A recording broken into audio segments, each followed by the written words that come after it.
Come on, Instagram.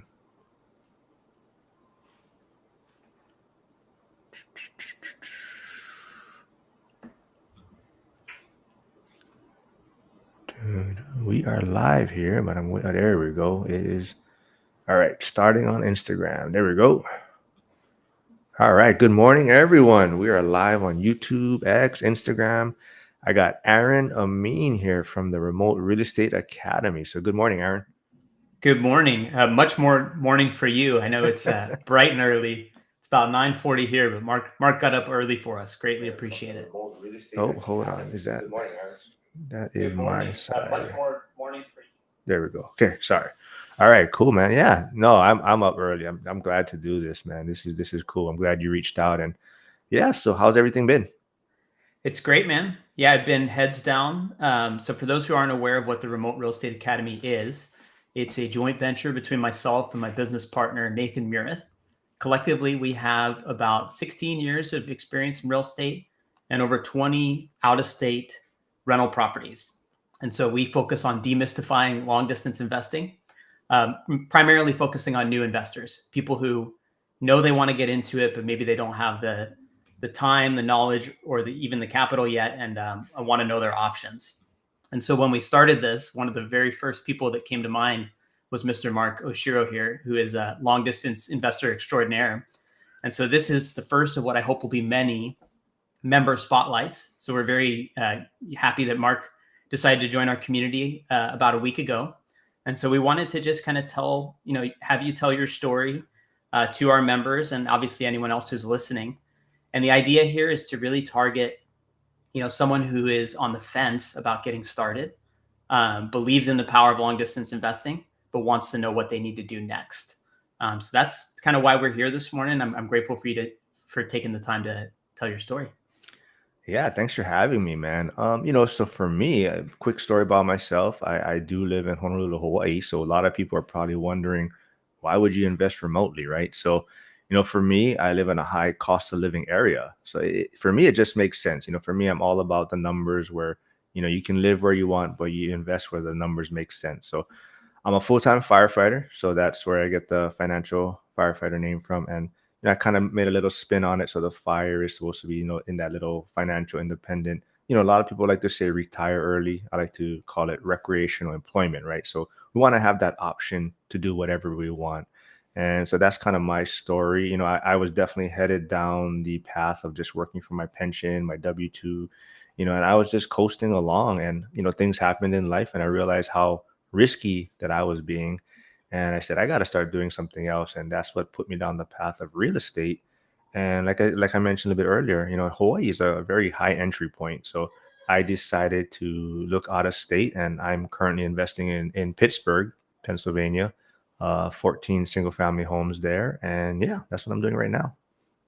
This is one of my favorite parts. Marc has a spiky point of view, right? That working a single job and trying to ride that all the way through to retirement and investing traditionally is actually risky. And I agree with that and understand that after spending a lot more time with investors like Marc and some of the other folks I met in the real estate investing community. But can you expand on what you mean by that, just for anyone who hasn't kind of started thinking that way? Well, like you touched on all the time, it's strange to hear someone who has like a pension and great retirement benefits calling a job risky. I can see people that maybe start a business, or they have, they're working in engineering, and they're looking at it, and yeah, maybe their job is a little riskier from that standpoint. Like for me, I have a pension, I have all these benefits set up for me when I do retire. But I started looking at things differently, as far as, what if I don't finish my career? What if I get hurt on the job? What if I can't do my 25 years? Or even, life happens, right? For example, my son's mom is from North Carolina. She always wanted to move back to North Carolina. But I'm locked into this pension, right? I'm locked into working so many years, right? So for me, it's riskiness, but also offering you that flexibility to make life moves. And if you've done that, right? You've moved locations, but you have real estate that also gives you that opportunity to make those decisions. 100%. Yeah, there's no shortage of additional flexibility that real estate can unlock, especially once you start building your portfolio out. So take us back to the very beginning of your long distance investing journey. And actually, before you do that, I think there's a couple of things you haven't mentioned yet, right? Which is that I believe you're a licensed realtor and you do some short term management. Is that correct? Yeah, so I that was all after I started investing. So I would say, I did the investing side first, and then I decided to get my real estate license. I do, property management in Hawaii, short-term rental management, and I just fell in love with this whole real estate game, I guess you would say. So for me, you know, I I don't know if I would ever consider myself an investor. I had a condo, started back in 2008, 2009, and you kind of just make that progression, right? Maybe you start with a smaller home or a condo, and then you work your way up to a single family home, and that's kind of what I was doing. And I thought I've made it. I thought I was like, I have my home. Like I said, I have my pension, my retirement. I'm good. I can just, work my 25 years and I'll enjoy life. And like I said, I just looked at it, it was super risky. And I started, my friend was investing out of state. And that's kind of what got me interested in looking other places. Cause I think that's sometimes what prevents people from getting started. They're looking in their own backyard, they're looking right around their neighborhood, and they're like, wait, it's $1 million single family home is the median. And you're just looking, how am I gonna get another property, or how am I gonna get started? But you don't realize that there's so many other markets out there that the median single family home might be 200,000, and the rent might equal or be above the principal payment or the mortgage payment that you'd have to make. So you can actually have someone else pay down your mortgage while you're still making some income off of it. So it got me really interested, and I at first I thought he was joking when he was showing me properties in Pittsburgh, and I was just like, no ways, how can you buy a full home for like $200,000? And but yeah, there's a lot of places like that out there, and I think that's what people just have to realize and open up their mind to realize that there's so many opportunities out there. And I think that's what's great about the Remote Real Estate Academy and the courses like this or groups like this is you get around people that are doing it, and you get around people that have maybe different strategies than what you might be doing, and it just opens up your mind to different avenues. 100%. I think, a lot of people don't even consider it as an option that you can invest outside of your own market because instinctively you think, I need to be able to respond to something. If something bad happens, I need to be the one to get in my car and drive over there. One of the questions I always ask myself, though, is like, at least for me, I'm not very handy myself. There's not a whole lot I can solve myself. I might be able to make a decision, but me driving over to a house in a moment of crisis, I'm probably not going to be the one to fix whatever's going on anyway. And so when you open up the opportunities of what is on the map all across the United States, I mean, there's so many different types of markets at different price points, different levels of volatility. It's amazing how many options you can open up. So you said you had a friend that invested in Pittsburgh. Did he live there, or was he also a long distance investor? Yeah, he's also a long distance investor, so he's also in Honolulu, Hawaii. And yeah, he does have some ties there. He had his son's mom's family is from Pittsburgh, so he does have some ties there. But I'm kind of in the same boat as you. I'm not super hands-on, as far as, and for me, but I also think that's something that you really have to look at yourself and evaluate.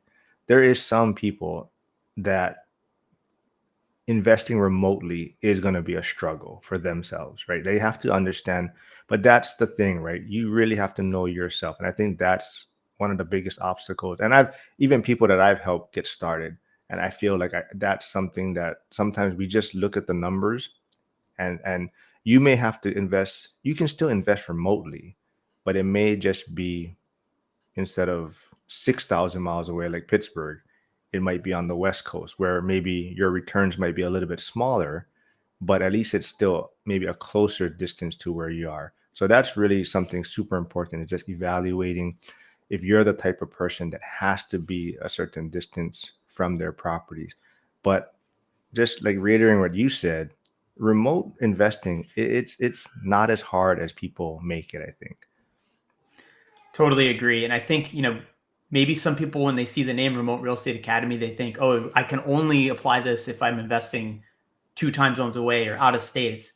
It's all the same concepts as if you were managing a property or a property manager in your own market. It's just the skills can apply in any market. That's the idea. And to your point, it doesn't have to be 6 time zones away. It could be 3, or it could be none. So, Yeah. well, Mark, I want to spend a little more time on your story specifically. So I have this theory that, the 3 most common constraints are lack of time, lack of knowledge, and lack of money. But I think there's a fourth one that's very important, which is, the fear, and the anxiety. And it kind of underlies all those 3 other ones, because those 3 other ones can be solved in a number of different ways. But so my main question to you is, how did you conquer the fear of buying your first investment long distance? So honestly, I cheat a little bit, right? I think that is part of my makeup. Being a first responder, I think we just have a lot of us have this mentality of we'll figure it out, right? And we have to realize that problems do happen and things are going to occur. So it's kind of I'm more as far as let's not make the situation any worse, right? So I think it still comes down to, like, even in the firehouse, right? We train, we do drills. You put yourself in the best position to succeed. And like you talked about, having capital, knowledge, all these things, you can find a solution for that, or you can improve on that, right? So if you work on those things, like even like joining the remote real estate academy or joining these type of courses or being in these communities, it helps you level up to where you just minimize the fear that you're going to have, right? So it just puts you in a better position to maybe address these concerns, or it helps you feel more comfortable. So I think anyone wanting to get started, I think before you get into all the how am I going to get money, how am I going to get the education or the knowledge about this, you want to be around people that are doing it, or even a few levels ahead of you, because they've gone through struggles, right? And they can help you maybe skip a lot of these headaches, or just kind of alleviate some of those fears. Like, especially, like I said, if you're going to be investing 6,000 miles away, you're going to want to connect with people that have done it to figure out, well, how do you vet a property manager, or how do you handle maintenance issues, things like that. So I think, like you're saying, leveling up in those other areas like knowledge and things like that, that's just going to reduce the amount of fear that you're going to have. No, I love that. And one of the things that you're so masterful at that I always admired is networking, right? And telling your story, but also finding other people who are on a similar path, maybe not exactly the same, but they're going through a lot of the same things. And by surrounding yourself with people that are going through those things, it makes the isolated feeling of like, oh my God, this is so anxiety invoking. It makes that go away, because you guys can share, different moments that you've solved problems with each other. You can help each other, not make the same mistakes. The community element is can't be overstated. I know you and I are part of a few different communities together, and I think it's so powerful. Just some of the people we've met. So I want to, you've clearly built a quite a impressive portfolio, but along the way, you've also chosen to create content and kind of act as a connector within the real estate community. Can you talk about why you chose to do that? Yeah, I think it's really about just documenting your journey. And I think that's why a lot of people do get started at first. They want to document what they're doing and show people what they're doing.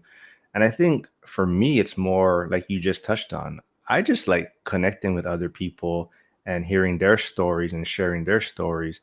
And like that's how we connect. Or we connected on X. I've met a lot of great people, and I think I was joking around to someone else about this. Is when we were younger, we grew up, and you kind of were, I guess, forced to become friends in your neighborhood, right? Or you grew up with people that live next door to you, or this is who the kids you played with or who you went to school with. But now with technology and Zoom calls and Restream and all these type of things, you can meet people and connect with people that maybe you have more connections with, right? Or have more things in common with. And I think that's what I'm finding out. I think X and Instagram and Facebook, just meeting amazing people and just having a lot of fun with it. And I think, but that's super important, right? Because, you know, like we touched on, like, the communities that we're in, it just helps you grow as an investor. You may not want 100 properties, you may want only 4, 5 properties. but knowing other people that are doing it, and to figure out maybe why they choose not to have 100 properties or why they only want 5 properties.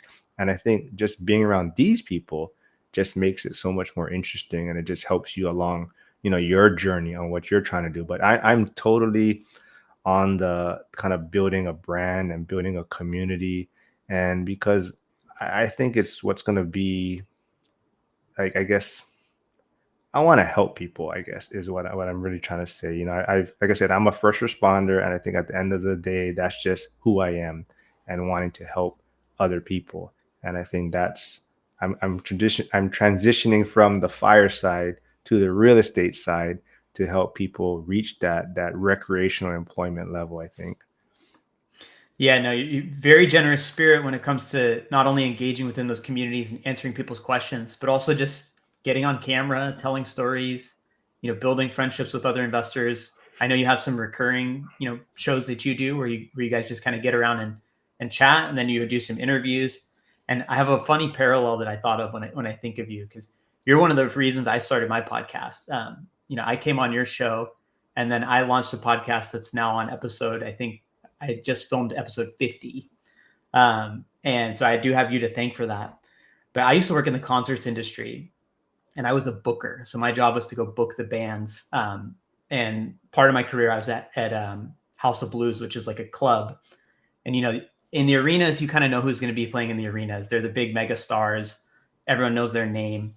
But in the clubs, you have to have this skill of finding someone who's kind of up and coming or newer, but still has some sort of draw or allure and a story to tell. And that's a very difficult skill, because you kind of, especially in music, you have to read a lot of different trends, and you also just have to have a pulse. You have to be plugged in. And so I share that because I think of you as someone who has a great eye for kind of discovering a lot of talent, and even smaller accounts, people who kind of come into whether it's X or Instagram or YouTube, and you're good at just finding them and connecting with them. And next thing I know, they're on your show. Um, and so I wonder, it kind of just accentuates the point you're trying to make about just being out there. But do you see that skill in yourself too? Because I definitely see it from where I sit. Yeah, that's funny you mentioned that. That's kind of the joke that, maybe the little small community that I'm trying to grow or build. I kind of consider myself like the wing nut, kind of the one that kind of holds everything together, and it connects a lot of people. And I think I've always been like that. No matter growing up playing sports, being a part of teams, it's just always been that one to kind of bring everyone together and have a lot of fun. And yeah, I think it's, at the end of the day, I think it's just people that don't take themselves too seriously. I think maybe that's who I connect with on X or Instagram. And I notice people that are, willing to put themselves on camera, because it's not easy. Like you said, you started your own podcast, YouTube channel, and it's hard in the beginning, right, to put yourself out there. But I think people that are willing to do it, I think it's fun to be a part of that journey. Like Joe Farrell from Strive for 25, he's putting out a lot of stuff. He has a YouTube channel, podcast, but he's always on X, even though he's always starting fights on X. But he has fun on there, right? And Sierra from Homes and Hustles, she has her own little spin on things, right? She's doing, house hacking, she's doing real estate, but she's also focusing a lot on the side hustle side, right? So I'm trying to build this community, and then who like Michael Zuber is from One Rental at a Time, and that's kind of how he started, right? Like he retired early, he got depressed in a way, and he didn't know what to do, and that's why he started his YouTube channel, and he just started connecting with other people on social media who had same interests, and he built this community of millionaires that come on his channel weekly, and they all have different niches or topics that they kind of focus on, and that's kind of what I'm trying to do. Like I mentioned, Joel, he's a lender, in St. Louis. I mentioned Sierra, and yourself, you and Nathan. I met Nathan too. I interviewed Nathan, I interviewed you, and you guys are starting this remote real estate academy, which I think is super awesome, right? And even in that community, I'm seeing a lot of people that are from X in that community, and it's just wonderful to see that. And I think maybe some people open up a little bit more too in those communities, right? Some people are, they don't want to put certain things out there on social media. But when you get in these communities, and I think that's what's great about it, you kind of have this little more private setting to where you can maybe speak a little more freely and maybe talk about your mistakes a little bit more, talk about your journey. And I think that's what's great about what you and Nathan are trying to do. Yeah, no, I appreciate that. I mean, it's up to the community leaders to create that safe environment where people feel comfortable sharing mistakes. And I think the leaders have to be willing to share their mistakes too, right? It's when you paint a too rosy of a picture of, hey, you just buy all these rentals 2,000 miles away and the checks show up every month. And, if something happens, your property manager deals with it and that's it. It's like, obviously, that's not the full story. Yeah. So the Yeah. best thing we can do is equip people.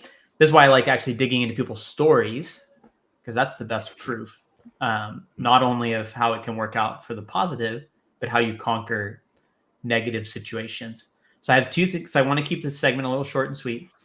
One, what is a short example of a time that you overcame a long distance, something bad that happened at one of your properties? And then we'll round it out with, what's one piece of advice you'd give to an investor who's right on the fence, and thinking about investing in a long distance rental, but can't quite get over the edge. Well, I think definitely one of the mistakes I made is I kind of skipped the sewer scope inspection for one of my properties. I think that's something super big. You don't want to skip. That's something you want to take care of upfront and see if there is any issues. So that would relate to kind of like you're saying, maybe a big maintenance issue that came up and how did I handle it from a distance. And I think for me, the biggest thing I want to get out there is it's always worse. That first time you get that call from your property manager or from maintenance, a lot of times it sounds worse than it is. It's just because you're not used to it, and I talked about this with one of my most recent guests, and I think a lot of it comes back to we kind of came up with a term called the ego tax, where people are worried so much about what other people think about them, right? So when you get that first maintenance call, you're like, oh, see, my friends are going to be making fun of me, or all these people are going to say, see what a mistake I made, and all these things. And I think people stress themselves out because they're worried about what other people in their, maybe who they grew up with or people who they went to school with, what they're going to think about them. Because, real estate is not easy. And that's why most people are not doing it, because it's a lot more work than just putting money into your retirement accounts. And everyone is ready to point out, see, I told you not to do it, or see how risky it is. So I think a lot of people are stressed out about those first maintenance calls. They're like, oh, see, it is true, or see, it does happen. But if you go in it, and like I said, like your remote real estate academy and these communities prepare you for kind of like, okay, we're going to deal with it, right? There's, like you said before, there's solutions, right? And we're going to figure it out. So, your property manager calls you, kind of maybe breaks down what's going on. And okay, you're really not going to worry about it too much until you get the full details, right? And then you just figure out what the solution is going to be. So I think that's the biggest thing is don't stress out too much about it, and just realize someone has been there before and there is a solution for it, and you'll figure it out.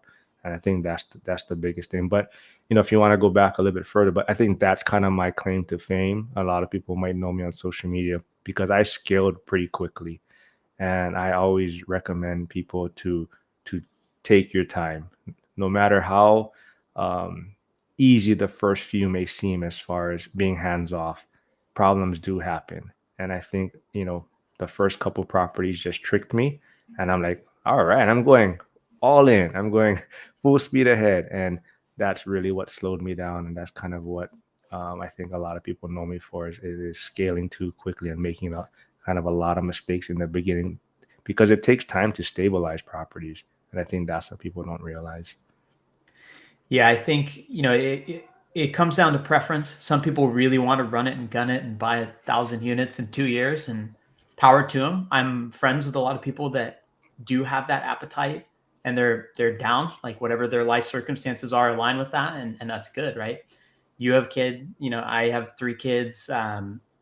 It's different for every person, and you have to kind of factor in what you can handle and what you feel like is right for you and in your circumstances. And I agree that there's a temptation to kind of put all these properties together. Let me get 5, let me get 10, because then they can start, pooling cash. And yes, that's a nice benefit, but yeah, every new property is also a new roof, a new set of appliances, new tenants, and potential issues. So you do have to kind of balance those as you go through your journey.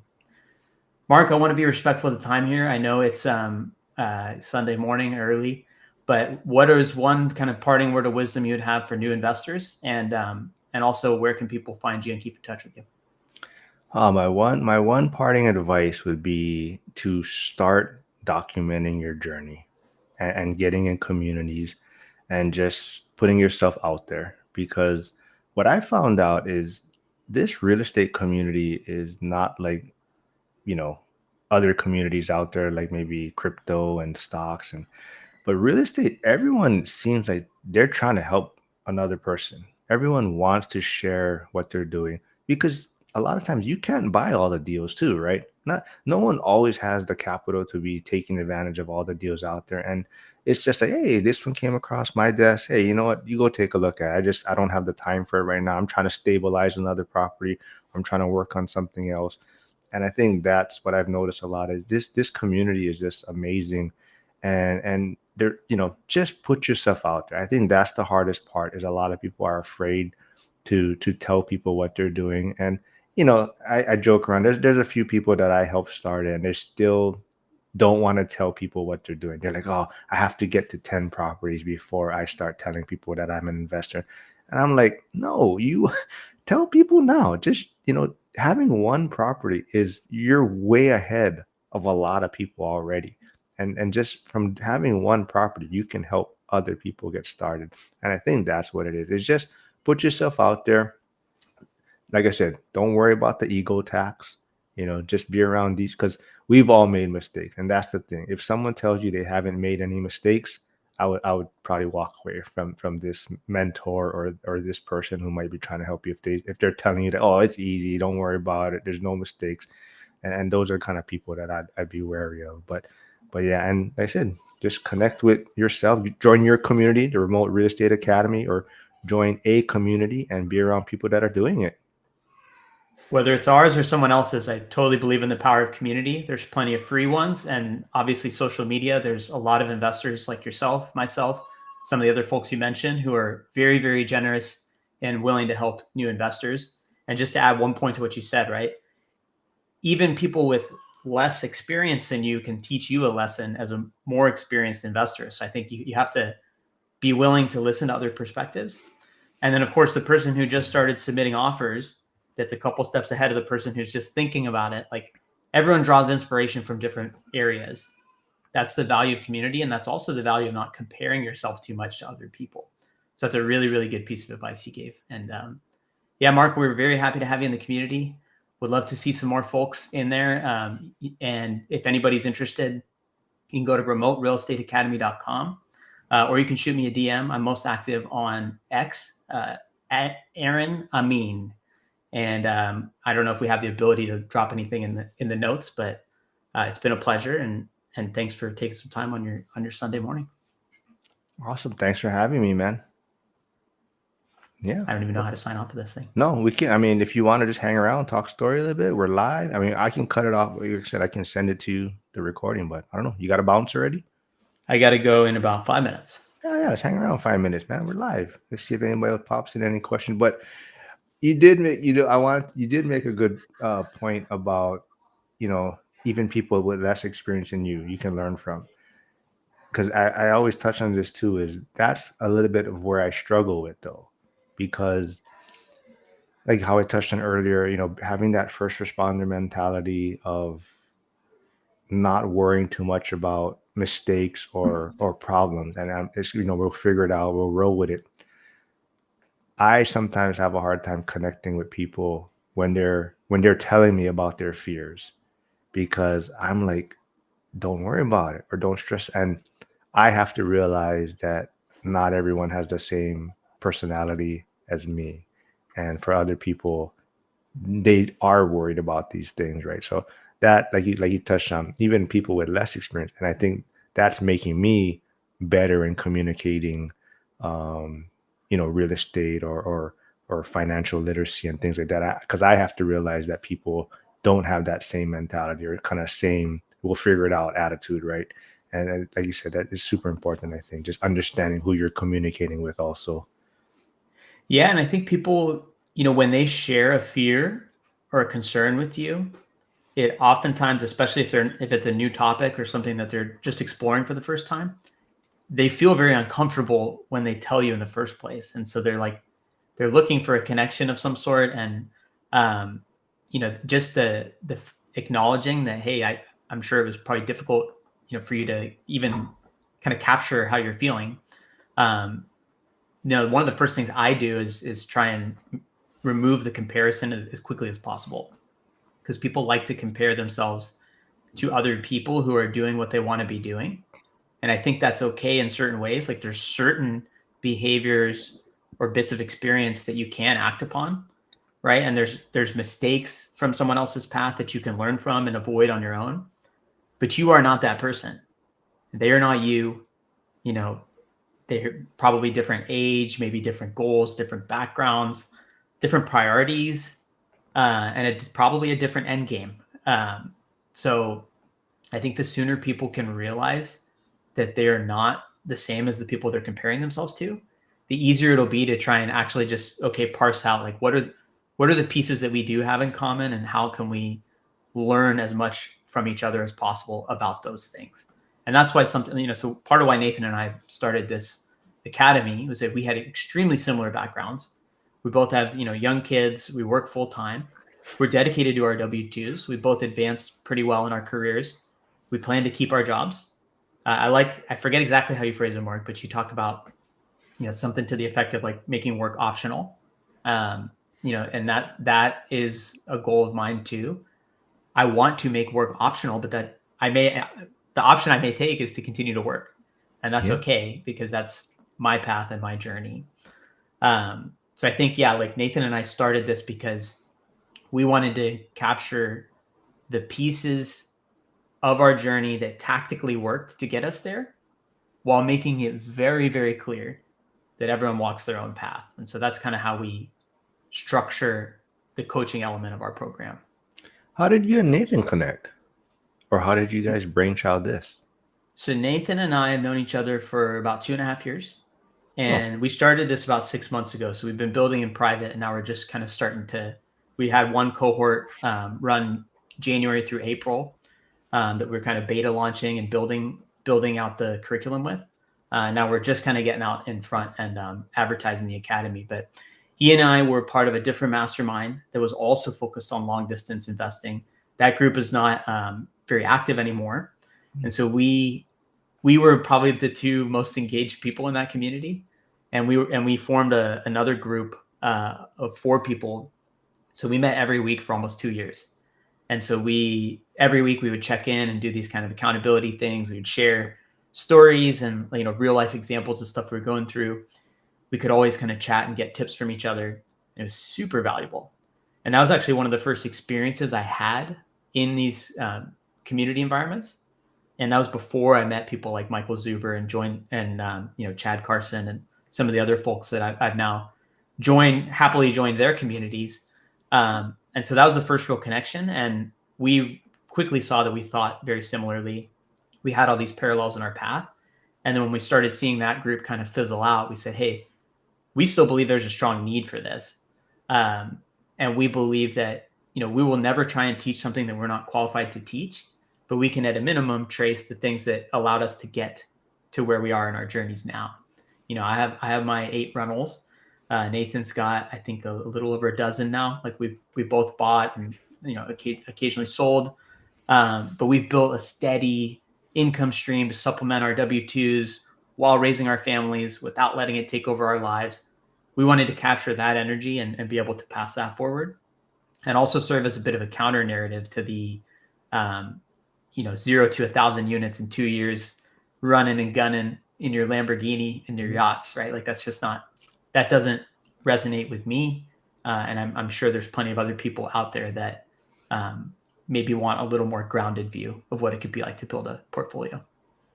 Cool. Yeah, I love what you guys are doing, man. I mean, these communities are greatly needed. You know, it's like a safe zone too. Like we touched on, right? It's a place where people can kind of voice their concerns or their fears, and I said it's not going to be totally out there on social media, right? And I think Yeah. that's super important.